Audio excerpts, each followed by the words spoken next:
that during the 2016 Democratic Party primary, specifically in the lead up to South Carolina, there was a wave of politicians, some of them from the Congressional Black Caucus, but not all, that made some claims that I think are worth revisiting for how we think about race and class in America today. In response to Sanders' College for All platform, one congressman said, "I do not believe there are any free lunches, and certainly there's not going to be any free education." Another said, "There's not anything free in America. We all have to pay for something. Education is not free. Healthcare is not free. Food is not free. Water is not free. I think it's very misleading to say to the American people, we're going to give you something free." Echoing that claim, another member said that free college would undermine the HBCU system in America.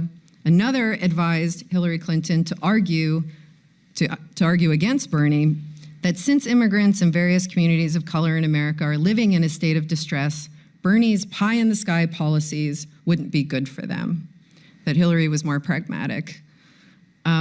So my question to my guests is that, every time Bernie introduces these policies, Medicare for all, college for all, jobs for all, inevitably pundits, economists, political scientists will say it's not possible to give people free college. How are we going to pay for this? But in this instance, it was mixed in with race politics, right? These were being delivered in the lead up to South Carolina, and they were being delivered purposely by members of the Congressional Black Caucus. So I want to ask them, what does this indicate about race politics today? And are universal social democratic policies, are the critics right? Or are they really policies that would be the best, right, for addressing problems of gender and racial inequality? And, given that Sanders had received so much criticism during the campaign on these issues, how would he do it differently? How could he improve upon this? You want to? Either way. I'll jump in. Let me just say that I am very, very honored to be here. And anytime I get a chance to spend time with my dear sister, Heather, Professor Gautney, and my dear brother, Adolph Reed, Professor Reed, I'm just full of glee that she has written the best book on the most significant insurgent movement within our decrepit electoral political system since Henry Wallace in 1948. And I want you to know that. And that's not just an advertisement. I'm telling the truth. And we need serious discussion about what really went on in 2016. It sets a very, very high standard. So I want to salute you, my dear sister. We not only have precious memories of all working together, but the fact that she would take the time, the discipline, and provide the illumination and inspiration, this crucial historical moment as the American empire undergoes such decline and decay, and whether, in fact, there could be some kind of democratic renewal and radical democratic regeneration. And Brother Adolph Reed, good God Almighty, words just fail. He is the most consistently brilliant and profound, the most consistently courageous and activist political theorist of his generation. And the very fact that he is able to be a part of both the movement at that time, given what he's been doing on the left with the Labor Party, and then still do the magnificent work within the Academy, University of Pennsylvania, publishes his texts and so on. It's something that we need to take note of. Now, what was your question again? No, I'm just kidding. No, in terms of black leadership, though, we've got such a dearth of quality black leadership. You've got a preoccupation of mainstream approval. You've got sellout at the highest level, willing to say and do almost anything to be accepted within the neoliberal establishment. We even got Brother John Lewis. And I love each one of these black folk. They're just wrong and often cowardly. But John Lewis was telling lies about Bernie, and that's very sad. Yeah. Bernie wasn't there. The civil rights the March on Washington. I didn't see him. Well, there were 250,000 folk there. Maybe you missed him. Maybe you missed him. Maybe you missed him, Brother Lewis. I mean, that's just an example of the degree to which they were on the Clinton bandwagon. We saw this in South Carolina with the ministers, the politicians, who already were not only on the bandwagon, but they were paid and so forth. When we presented our arguments, there were a few who agreed with us. There were a few who were willing to break, but they already had made their allegiance to the Clinton machine, and the Clinton machine is serious in the neoliberal wing of the Democratic Party, which was hegemonic at that time. And no one thought that our dear brother Bernie Sanders, with 4% at the very beginning, invoking Eugene Debs. He ran not as a socialist, he ran as a left-wing populist, he ran as a New Deal progressive liberal, but that's left-wing these days in our decrepit electoral political system, you see. And that's one of the reasons why those of us on the left tried to intervene and be a small part of what he was doing, and we ran up against that Clinton machine where most of the black leadership and most of the black politicians were tied into, if not outright parasites. And I say parasites because their voices were not fundamentally shaping what was going on. They were extensions. They were appendages, and it was very, very clear. And it's so sad when you look at the level of social misery, the level of social suffering, not just among poor and working people, but in black communities that have their leadership so tied into a Wall Street-friendly, imperial-friendly leadership like our dear sister Hillary Clinton. And so in that sense, you know, we fought against the grain, and we did what we could do. The sign of hope was among the younger generation of black folk. They had much higher support of Brother Bernie than did those of our generation. Yeah, thanks. I'll just add, and well, I'll just add to the chorus. Like, I'm very happy to be here with my two great comrades too, and with all of you to come out. And it's nice to be at BMCC without like the left zoo that goes on here every year. Yeah, I'll just add about John Lewis. I mean, because John not only said that he didn't see Bernie, but that he recalled seeing Bill and Hillary in the civil rights movement. And my response to that was, well, I'm sure that he recognized Hillary because she was the one with the Goldwater sign.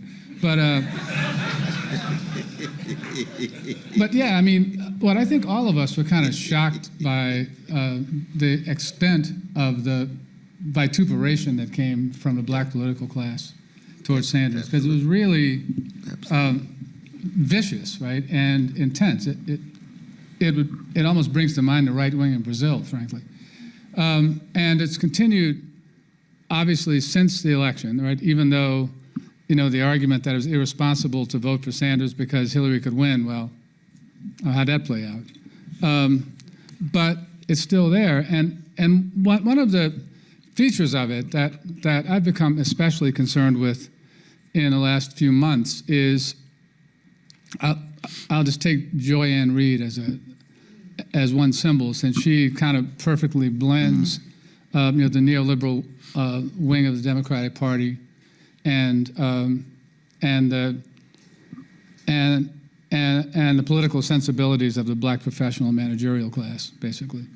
But their level of antagonism is such that I think we can see this playing out now, like even in our own state Democratic Party politics, that there's a way that the insistence, and my colleague, you know, I imagine that some of you have seen, probably many of you have seen this article that was floating around the internet a couple of weeks ago by Diana Mutz, alleging that to have shown that the white vote for Trump didn't have anything to do with economics. It was about status anxiety.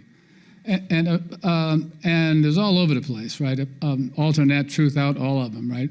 And all those publications, The Nation, all those who live off saying, see, it's all about race, and racism is this immutable, unchanging cancer, the national disease or whatever, which somehow came to be a left position, even though it was Madison Grant's position, right? That race is so fundamental that you can't do anything about it. So what do? Well, you can pray for conversions, like with Ta-Nehisi Coates, basically, and get paid. But what we've seen, though, is that this line, and by the way, just for the record, like the Mutz article is ridiculous. And there's a nice piece debunking it that's also available. I can send the citations for it if anybody wants.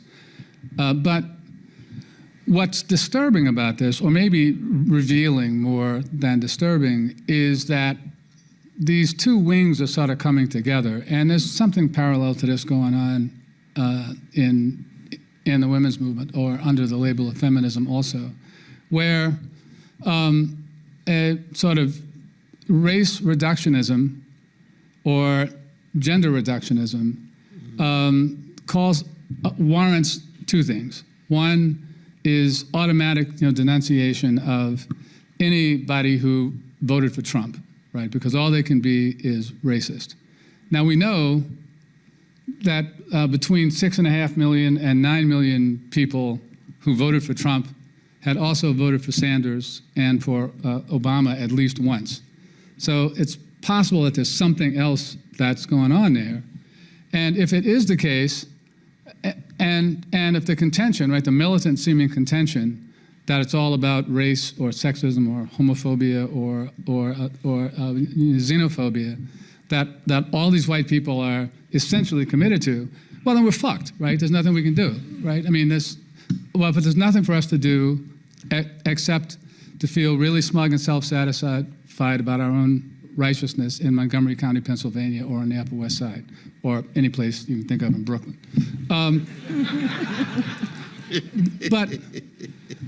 But what's especially concerning at this point is what seems to be the clearer and clearer association of the neoliberal wing, or the aggressively neoliberal wing of the Democrats with these other forces. And it works out nicely, right? This is one entailment of arguments like the Mutz article, that it's not only politically irresponsible and immature to try to appeal to voters on the basis of a vision of how their lives could be substantially better than they are now. Doing so is also a capitulation to racism. And I mentioned Joanne Reed at the beginning of this, not because I'm a fan, obviously, but because she's one of the first people that I saw who brought this home, brought this argument and connection home, because she argued that so the move is to reduce programs of economic redistribution to catering to working class white voters. And catering to working class white voters means exonerating them for their racism. So you've got, like, on the one hand, and I don't really like to talk about identity politics, but I will describe it as race reductionist or other kinds of essentialist, kind of reductionist politics that performs this, that does the work of giving Clintonite neoliberalism a kind of left-informed appearance, right? A kind of left appearance. So what you wind up with is what's fundamentally, what we used to call back in an earlier time, a left-informed, right-in-essence politics, right? And that's what we're up against. And I think that for me, to sum up or to come back to the original question, was one of the most important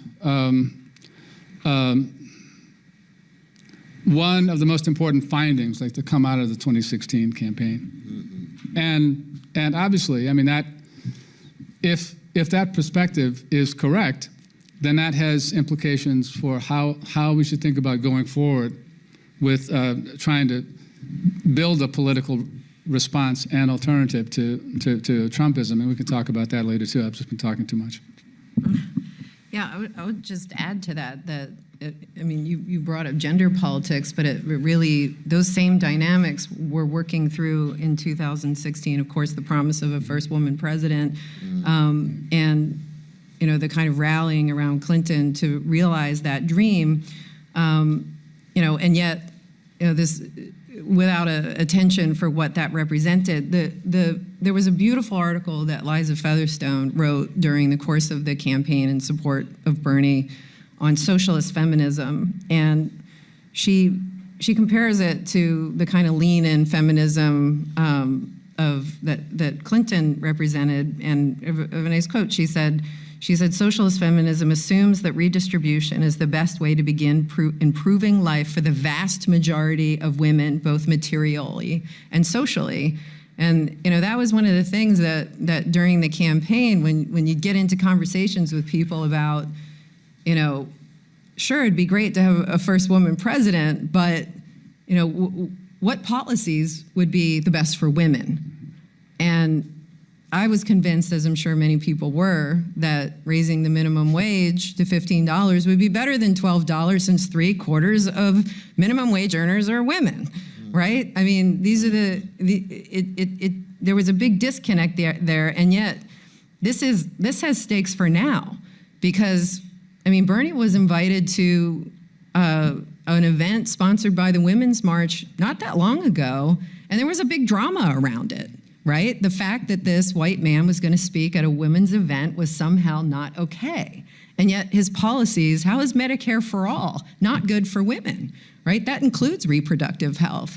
So, there's I think a real frustration with those dynamics. For me personally, as a woman, with those kind of dynamics of the basically an essentialist argument for why we should have picked this politician over another, and it's going to repeat itself again. Absolutely. And it does beg the question, I guess, which was the tail end of my question, if Bernie couldn't get the vote, right? If Bernie was bad on identity politics, then what should he have done differently? Sure, he could have begun earlier, and his outreach could have been better.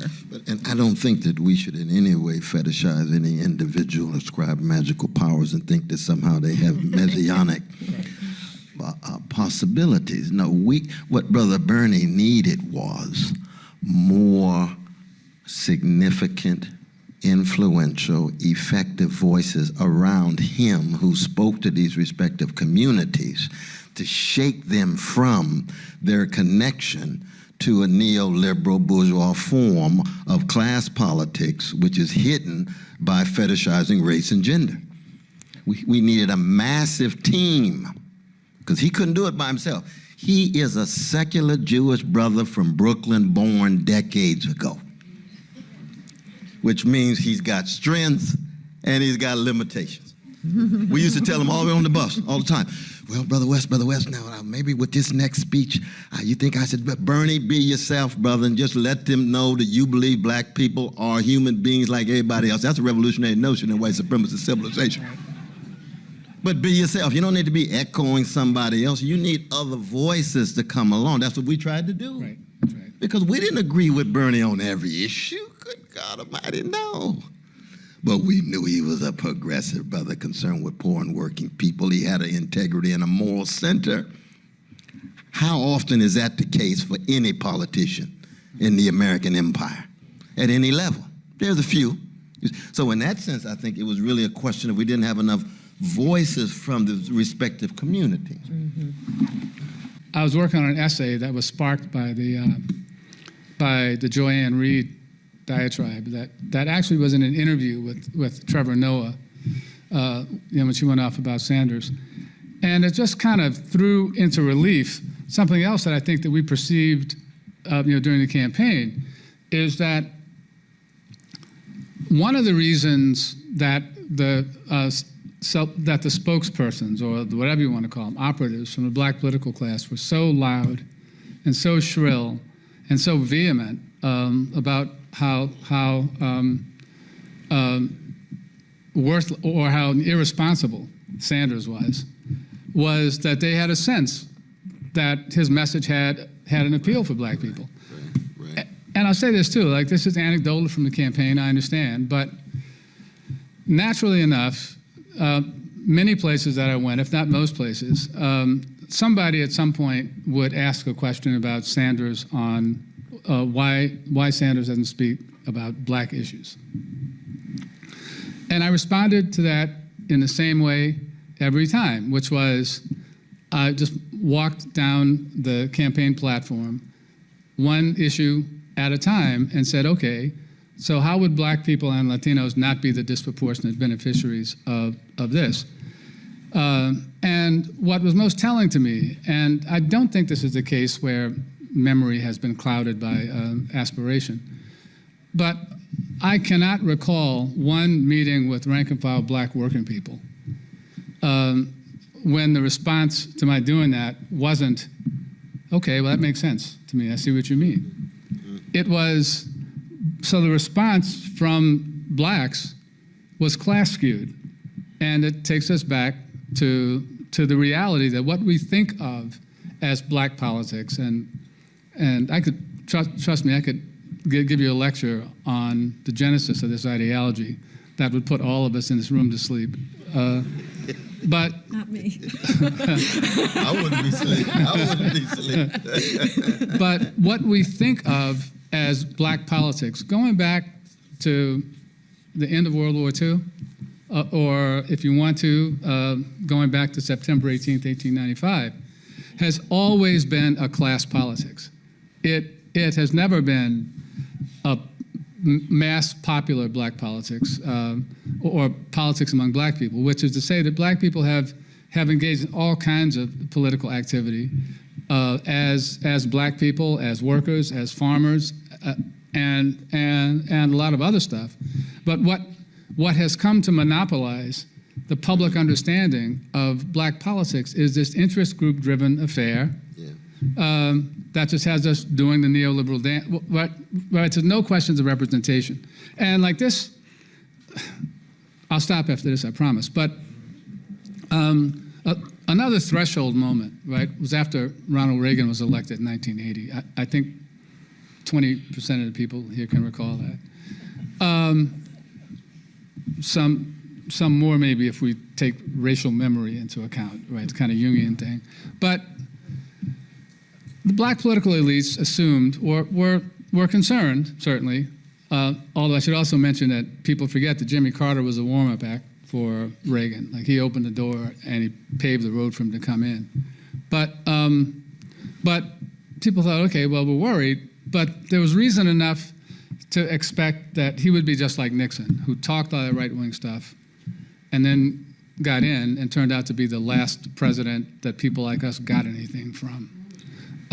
We got more from Richard Nixon than we've gotten from any Democrat who's been elected since then, unless you count stuff like mass incarceration. But within the first couple of years, it was clear that Reagan was an ideologue and had a program and an agenda. What was the iconic response from the black political class? Well, I mean, this is the way I would try to quote the preface from the 18th Brumaire, but I'd mess it up.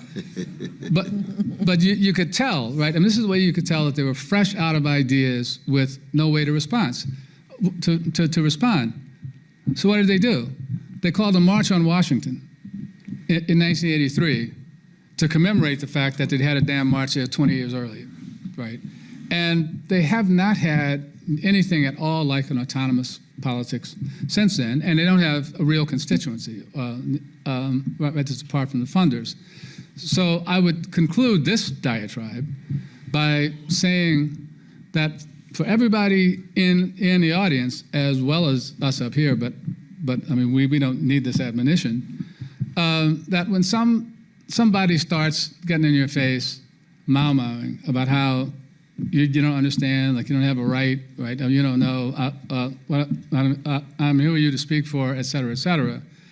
Just ask them something like, so are you funded by the Gates Foundation or the Ford Foundation or the Democratic Party directly, or TFA, or where does your community-based organization get its legitimacy?